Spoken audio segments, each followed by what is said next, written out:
So good day everyone.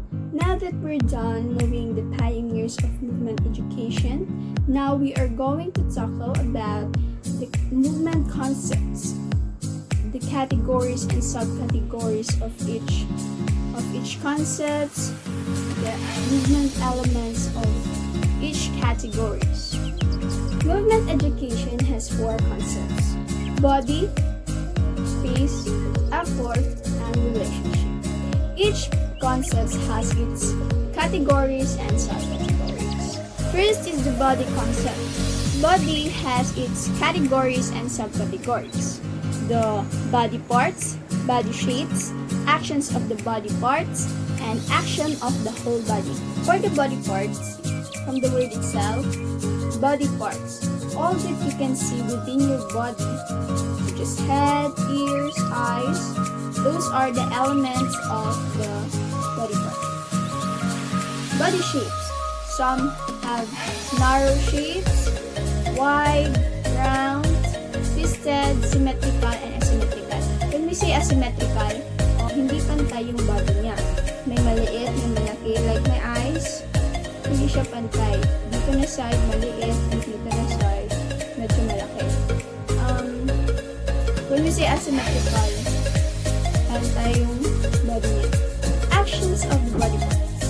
One of the elements of actions of the body parts is weight bearing.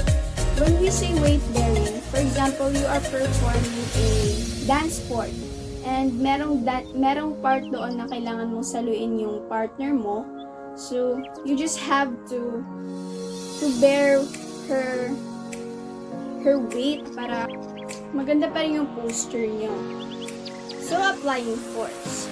When you say applying force, for example, riding a bicycle, in order to take off, you have to apply force sa pedal para mag-andar ang bike.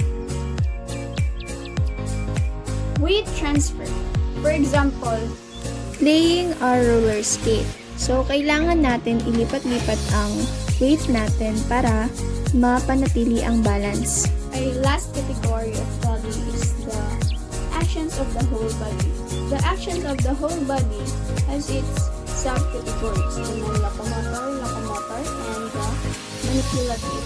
When we say non-locomotor, stay in one place ka lang, perform ka ng activity na yon, pero hindi ka move from one place to another. For example, stretching, curl, twist, turn, spin, swing, push, balance, rise, sink, gestures, dodge, counterbalance, and counter tension.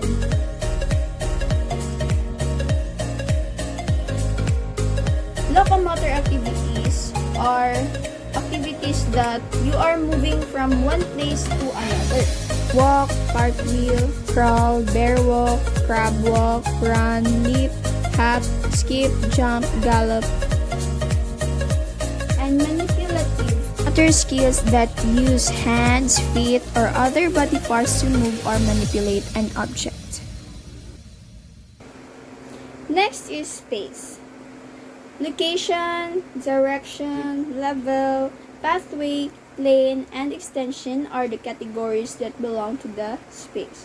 And those elements and those concepts and those categories has its own movement elements. So, in location, self-space, and general space.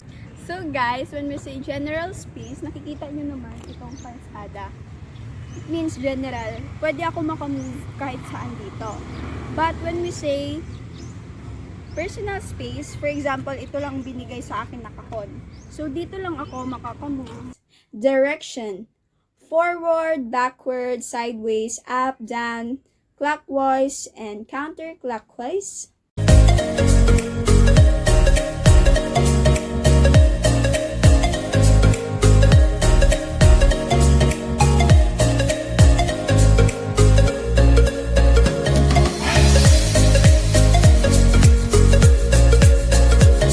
The level, low, level, medium level. example, in biking, kung masyado nang malakas ang hangin, kailangan mong ibaba ang katawan mo para maiwasan siya.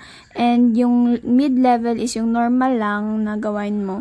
And yung high level is pag kailangan mo ng force and kailangan mo ng tumayo. And pathway. Pathway is where you are the pattern or shape you make when you travel. So we have straight pathway, curved pathway, and sideways. Kunyari itong daan na to ay straight, may curve, and zigzag. So ganitong movement ang magagawa mo. Sagittal plane is where the body cutting into left and right halves, so we need forward and backward movements parallel on this plane occurs. Frontal plane is a vertical plane that passes through the body everything that is moving away from the midline. Transverse plane divides the body in top and bottom halves. The categories of effort are the time. Ang movement element ng force is fast, slow, and acceleration. For example, pag beginner ka, kailangan mo mag-slow muna para hindi ka madaling matumba, and kung medyo marunong ka na, mag-fast ka na, and ang acceleration is from mabagal to mabilis. Force element ng force is hard and soft. So, kung mag-take off ka, kailangan mo ng hard na force, and kung nasa patag ka lang, soft na yun, so relax ka na. Flow, and focus. So, movement elements ng flow is bound and free. When we say bound, very sure ka sa galaw mo, and kung free, yung malaya ka nagagawa. Kung sa focus, parang pareha lang sila ng flow kasi direct and indirect. So, ang direct, from point A to point B, and kung sabihin mong indirect, meron pa yung hadlang sa pupuntahan niya, gaya ng pinerform niya. Lastly is the relationship, where its categories are the people, position, timing, goal. The movement elements of people are solo. Solo means the performer performs by herself. Alone in a mass. It means that the performer independently working along with the other people. Partners is you have someone with you to perform. And even groups. So parang mga may kapares-pares talaga yan kasi even. Uneven group. So ibig sabihin yan may isa talagang na sobra, like wala siyang maging kapares if ever na partner-partner. Individual group, it is arranged in one person relates to the other group. Group to group is like the team sports. Position, above, below, over, under, inverted, mount, dismount, in front of, behind, beside, alongside, through, surround, around, support, supported, lift, lifted, meet apart, and near to far. These are the movement elements of position. It has its subcategories. We have simultaneous, alternate, and successive. Simultaneous movement elements are mirroring, match, contrast, and unison. Mirroring means facing each other and doing the same action in the same direction. Matching is you are facing to the same direction. For example, we are facing in front and we are moving the same body parts. Contrasting or contrast is you are facing different direction. And lastly, the unison is moving all together in the same time. The last subcategories of timing is successive, where its movement elements are movement sequence, which means that clear beginning and definite ending. We have canon, fun movement, or one person begin to move what the other person performed first. Question and answer.